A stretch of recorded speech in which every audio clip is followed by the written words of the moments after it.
Welcome to the December to Remember event featuring tons of interviews with first-time home buyers who just successfully closed on their first home. Make sure to check out all the episodes in this series and check the show notes for specifically referenced episodes so you can start learning how to buy your first home. Enjoy this interview.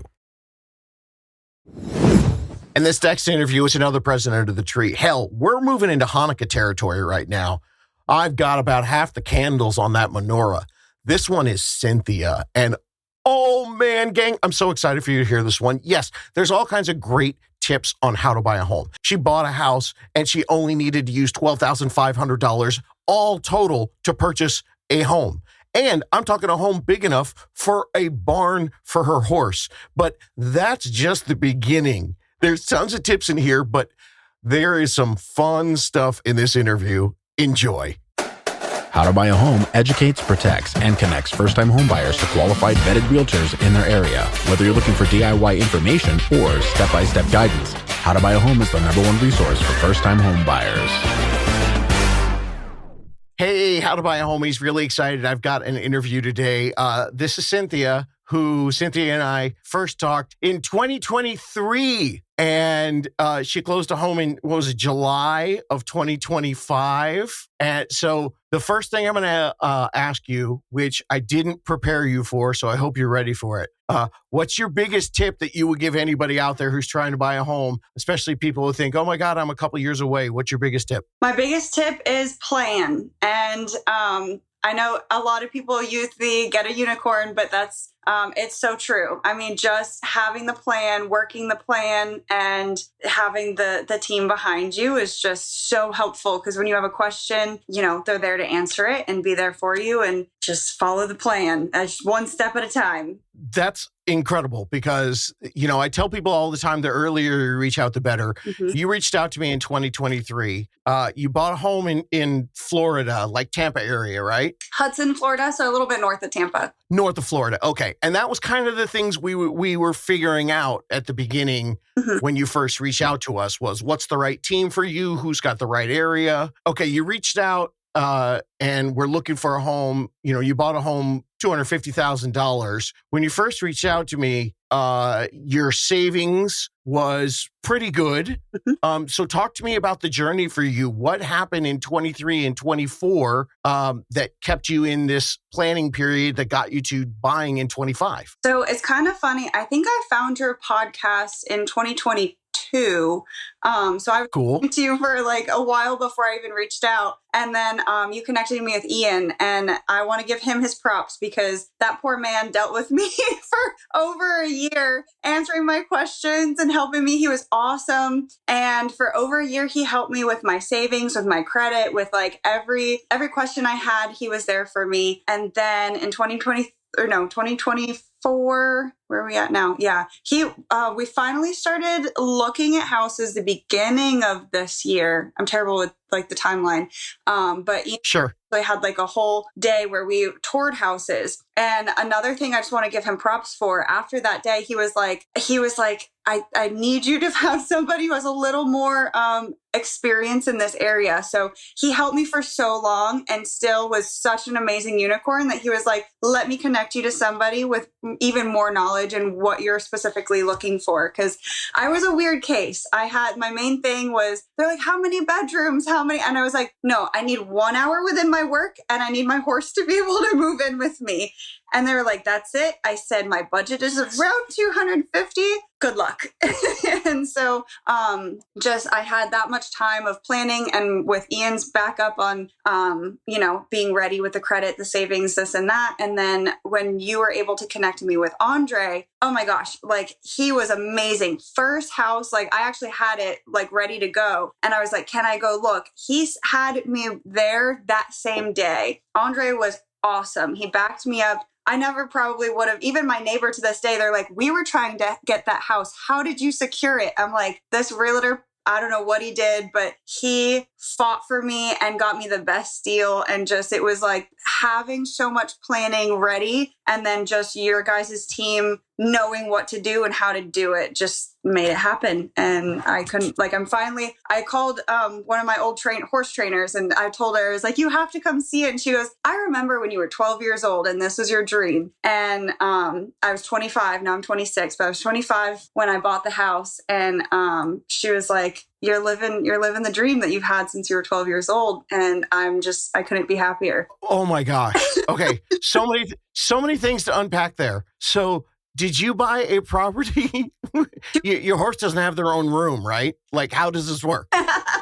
So 2.5 acres. It's a manufactured home, which when I house hunted with Ian, I was terrified for in Florida, where what you can get for $250,000, where you can keep a horse there, was really scary. And I started to get really sad. And then this one came up, and they had, because the biggest thing was it wouldn't pass inspection, right? So everyone we looked at wouldn't pass inspection. So this one, the guy had sat on it, the seller had sat on it for so long, he kind of learned that and renovated it, brought it up to inspection, and we came in right at the perfect time. Everything was renovated and up to par, and we jumped on it and got it. So yeah, now I'm on 2.5 acres. So I'm so sorry I missed the first meeting. I was actually working on the property. It's kind of just forest out here. And so between just myself and calling on friends and family, we've been hacking down the forest and making it livable. And I just moved my horse in actually 2 weeks ago. We built a barn from the ground up. It's been the dream. And I moved my chickens in. Like, we've got a whole farm going on in here. Wow. Okay. So this is unbelievable. There are two big pieces with what I try to explain to first-time home buyers about buying your first home. And it's that the pre-planning portion is so important. And then the second part is, don't think of your realtor as a grocery store checkout person. You know, just because you can find a home on Zillow, you just don't tell them, hey, here it is, scan it and buy it for me. You talked about the second unicorn who understood Andre, who understood how to negotiate for you. So those are two huge things. And then the third bonus thing was a real unicorn like Ian is going to work with you for a year to get your planning, your credit, your finances, and then go, you know what? I don't know this area. It doesn't behoove you for me to be your advocate. And that's when we went and found this other one. I haven't had anybody who bought a house with a horse moving in. So explain the differences. Like, what did you need when you did all your finances and the pre-planning stuff for a year or two? Everyone hear that? A year or two. Get started early. But then when you got with Andre, what type of properties, like, did you have an acreage minimum? Yes. So my bare minimum acreage was 1 acre. You should really have 1 acre per horse, but I'm actually zoned on, we found 2.5 acres. So technically, so the main thing is being zoned for agriculture zoned, AG zoned. That's where, you're allowed to have horses here. I'm allowed to have up to 6 horses here and 20 birds. So between my 15 chickens and my 4 ducks, we're right there. And, but, yeah, so just being able to find, the other biggest thing being in Florida, I wanted, no flood zone. So it's like flood zone X is what the place is, which is phenomenal. So it's just checked every box that I needed. And, Andre, the other thing was we're on a septic tank system out here.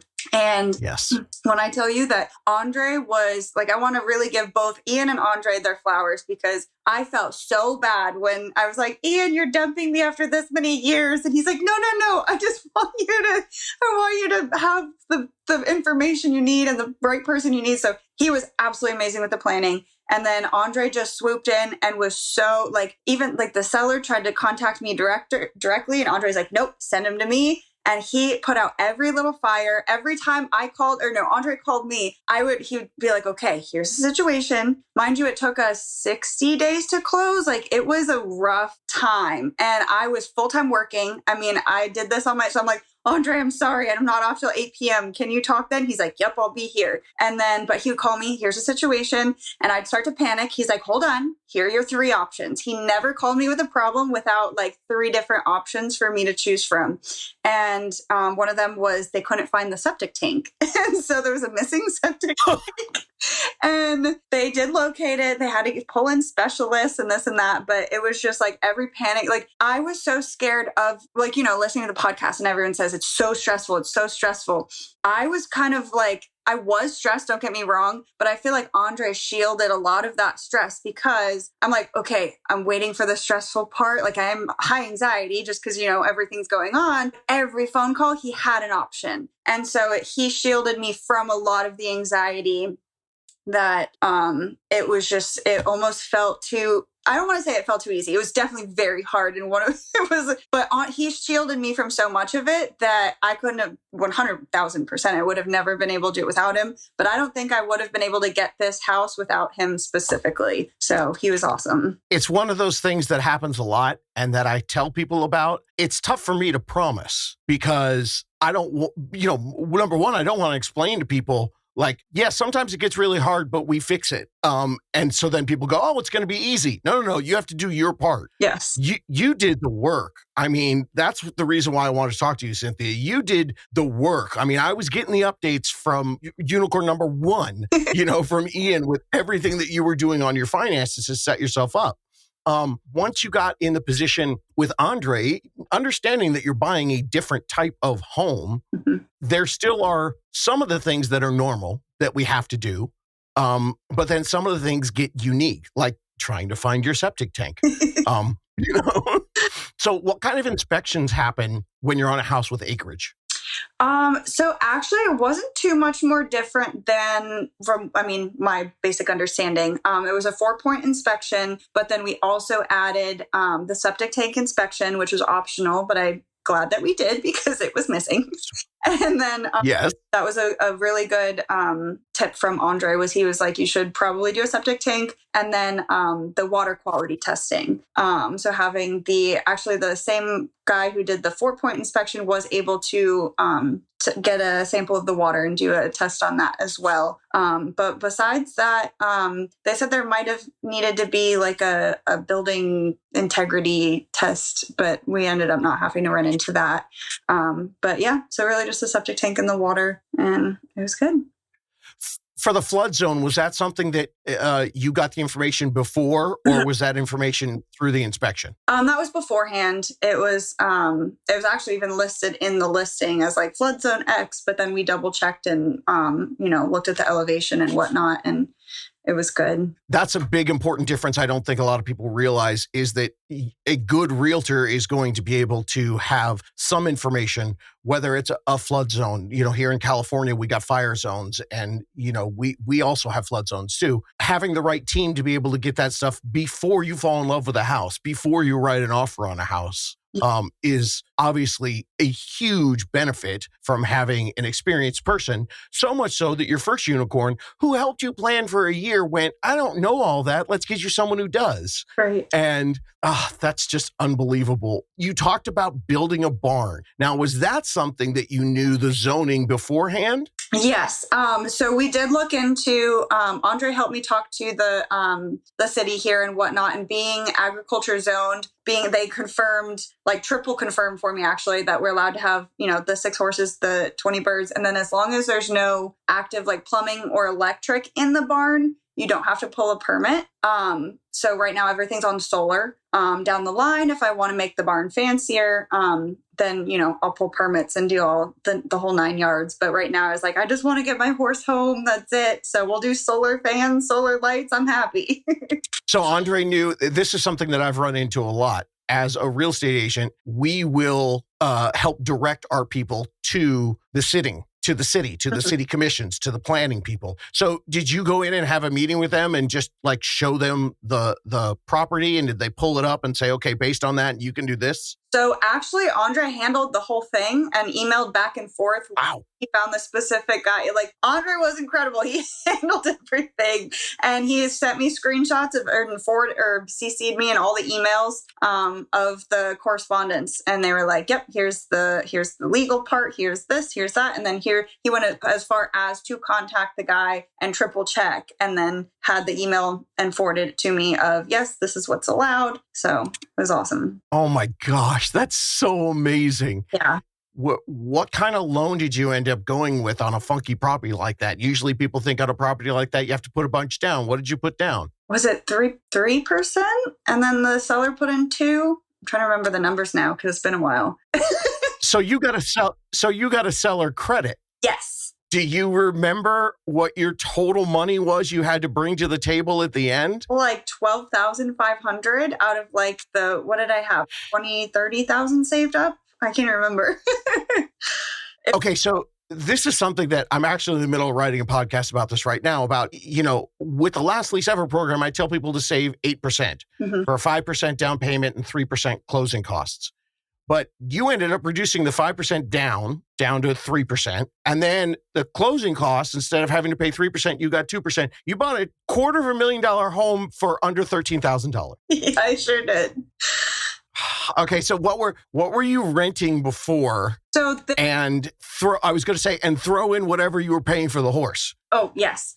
So I've been extremely blessed in the regards of I don't come from a big family with money. Like there was no borrowing money from anybody anywhere. However, I did as one of your podcasts say, the second best thing your parents can give you is I lived at home.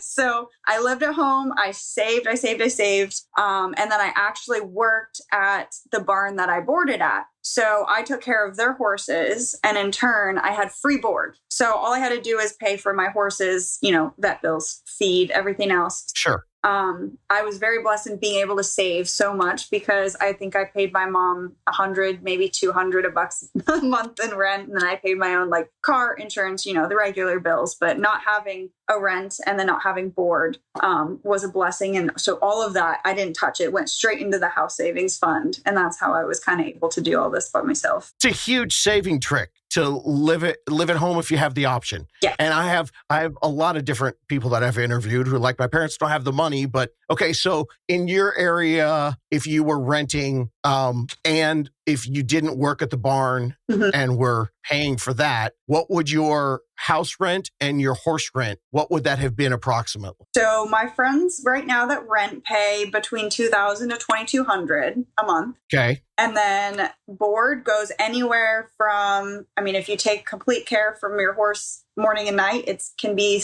the cheapest, $600 a month, but most is like $1,000 to $1,200 a month. Okay, so let's call it $3,000 a month if you didn't live at home and to board your horse. Yep.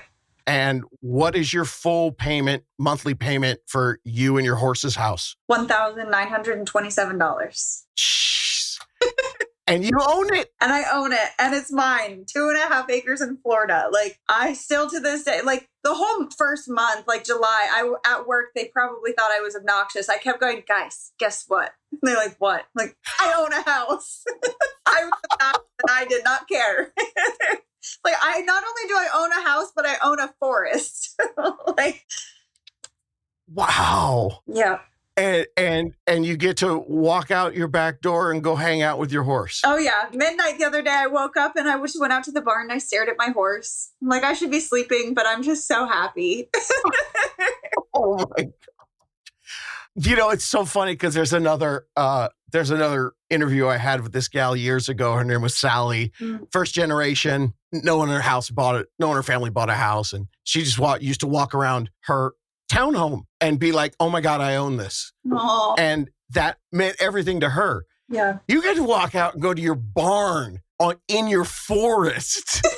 Oh my God. And it's less than $2,000 a month for you. Yep. Wow.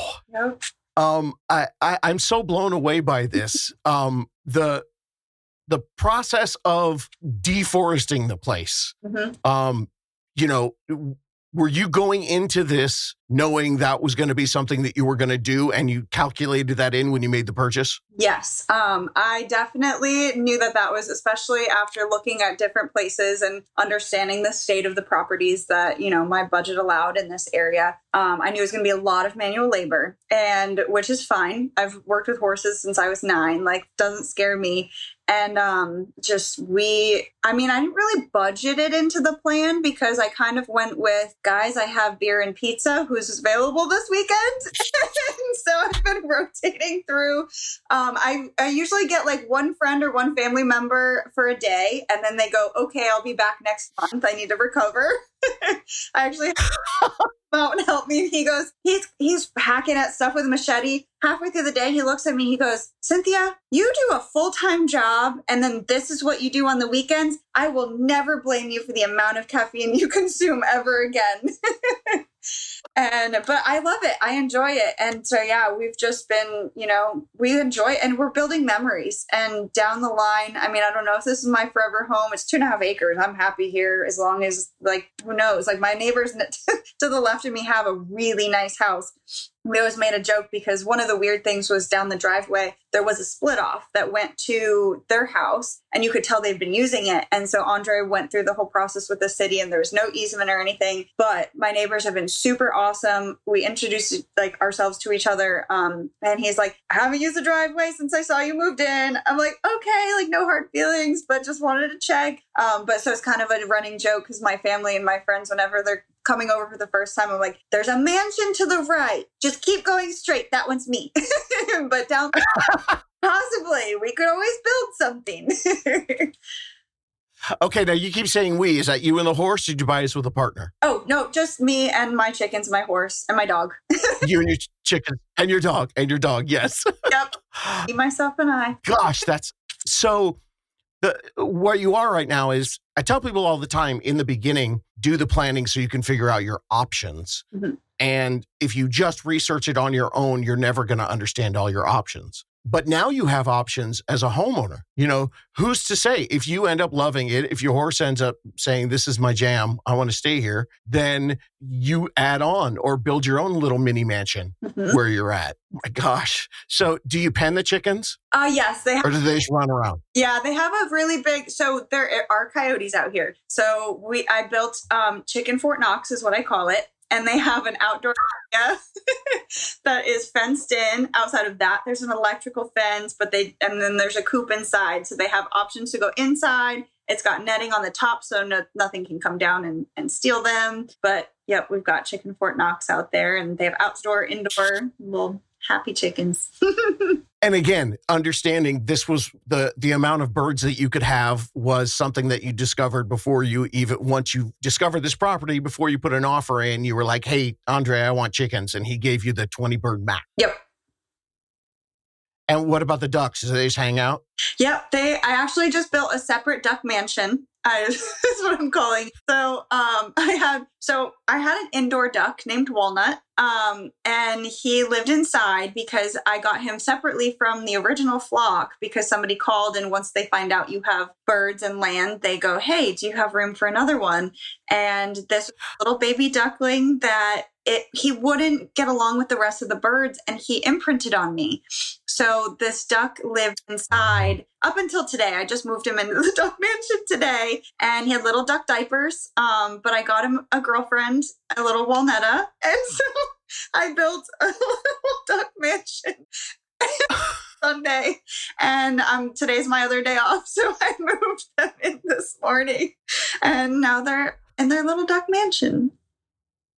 I don't even know what to say. As a Southern California kid growing up and buying and selling in the suburbs, the only thing I can relate to is we do pizza and beer, but it's to help move a couch and or find the guy with a truck. That's it. Moving from apartment to apartment or apartment to house. We don't have to clear forests, and we don't have indoor ducks. Not many I just either, but yeah. And people say to me, you've been doing this first time homebuyer stuff for 6 years. What happens? And I'm like, do you understand? I learn something new every day. I didn't know there were duck diapers. Now I do. Amazon. Oh my gosh. Okay. I'm so all over the place with this. I love it. So back to the housing stuff. Mm-hmm. Because all of this stuff had to be part of your knowledge and your planning. Mm-hmm. When you're living at home, you're not just saving to buy the house, but you have to be prepared for that new payment. Yeah, it's $1,000 less, then you'd be paying $3,000 out in the wild. You're only paying $2,000, but you weren't paying that every month. Right now, you're paying $2,000. Are you still finding a way to keep some sort of small savings? And because what it sounds like is you've adjusted from saving everything to having your home be your savings account now. For the most part, but I still have, and to be fair, I did follow your advice. I'm pretty sure I heard it from you. I was kind of doing it already, but then I cemented it once I heard it in your podcast. I was paying $2,000 every month because I paid biweekly, and $1,000 out of my paycheck went straight into the house savings. So really nothing changed in my budget besides instead of that $2,000 going to the house savings, it's just actually into the house.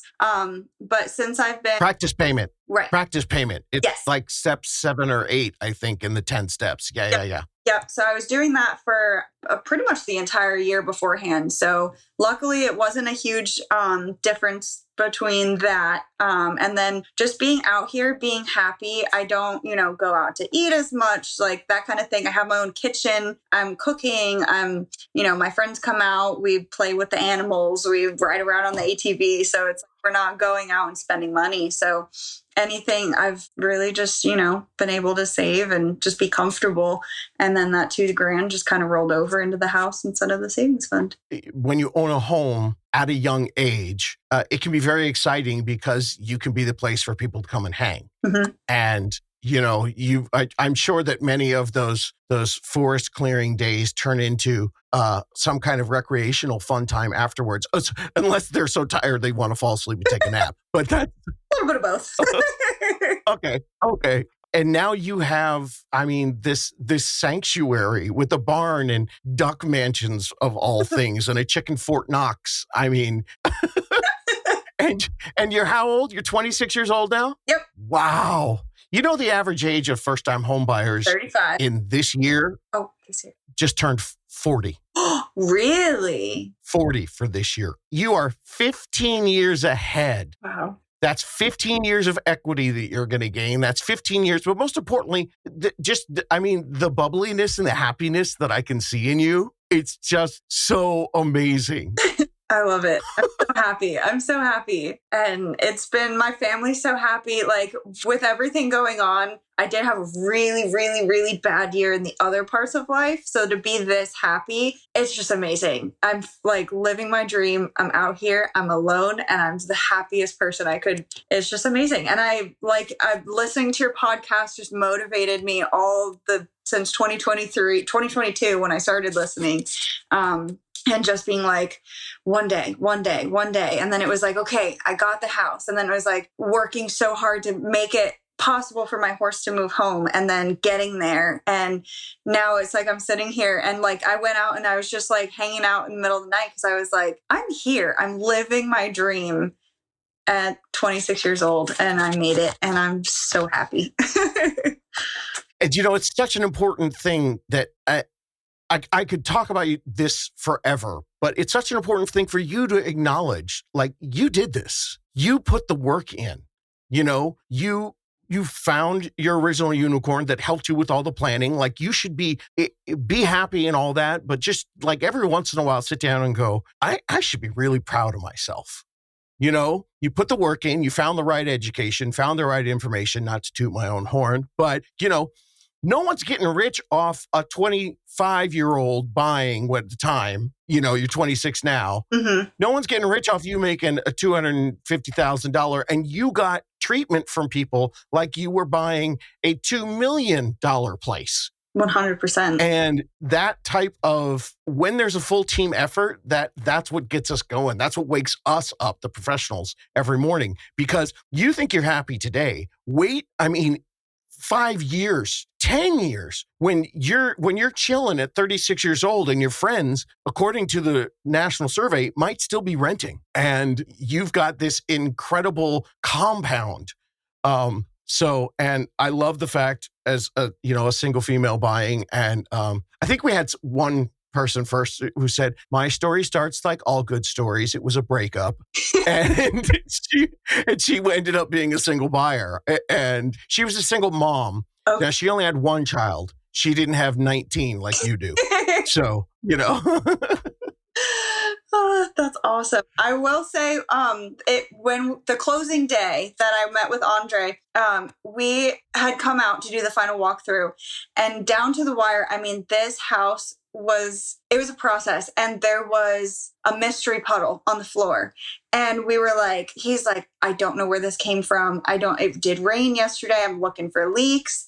And so we were terrified. And so it was this whole back and forth, scary, down to the wire. We're like, okay, the seller's sending out his contractor. We're going to get, all the right stuff checked out, this and that. But I was supposed to go to work that afternoon. So we're like, all right, let's go. We're going to drive from Hudson to Tampa, sign the paperwork. So we signed it, and it was still to the last moment. They're like, it's all contingent upon like the paperwork that comes back. And so it was like kind of this funny touch and go. And so I went to work, and I was off at 5. So it was 4:45, 4:50, and my phone's going off, and I work with patients. So I can't really be on my phone, but I was luckily patients I know really well. And I was like, guys, this is like I close this on this house today or not at all. Like, can I? And they're like, go. And so I answered, and I look at my messages and it's emails, and they're like, we need to know within 5 minutes. Like, is she okay with this? Is she closing? And so I was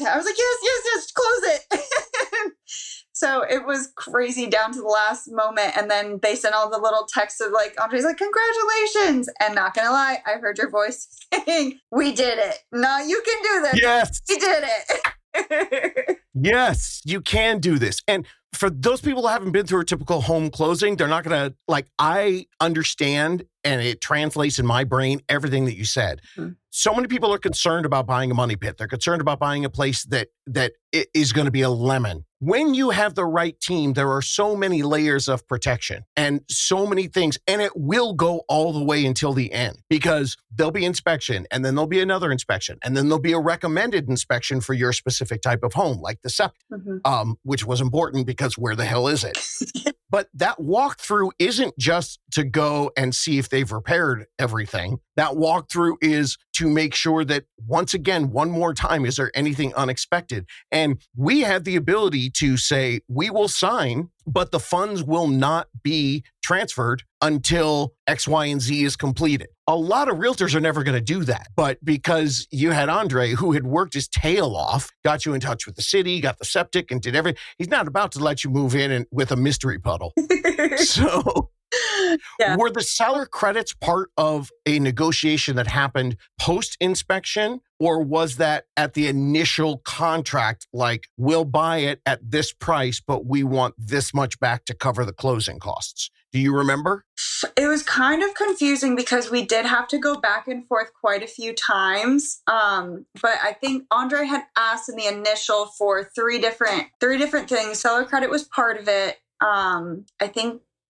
Oh, shoot. I should have it written down, but sure. Exactly for sure. But it was a lot of back and forth, and the septic tank was a really big back and forth because the seller was like, well, I found it and it's fine. They said, my guy Willie said it'll be fine. And Andre was like, no, I'm not letting her buy this without assurances. And his big thing was like, he was very big on like protecting me from a lot and like things I probably didn't even know about. And because even my neighbor has said they went back and forth with the seller, and he was very difficult to deal with. And from the little bit that I saw, Andre shielded me from a lot and just really like went to bat and did awesome. So in the original purchase, was the septic tank negotiation during the inspection period? Yes. Yeah, that's where we really need to step in and make sure that you are protected at such a major level. And thanks, but no thanks for your friend Willie.